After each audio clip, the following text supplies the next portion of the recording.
You ask Tiger to solve. This deals with linear equations with one unknown. The final result is x equals -1/2. Let's solve it step by step. Group all constants on the right side of the equation. Add 5 to both sides. Simplify the arithmetic.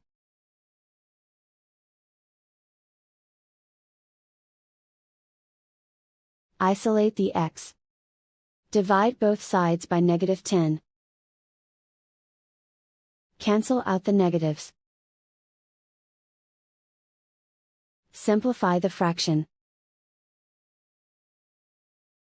Move the negative sign from the denominator to the numerator.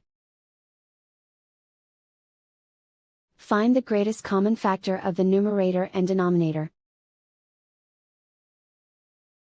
Factor out and cancel the greatest common factor.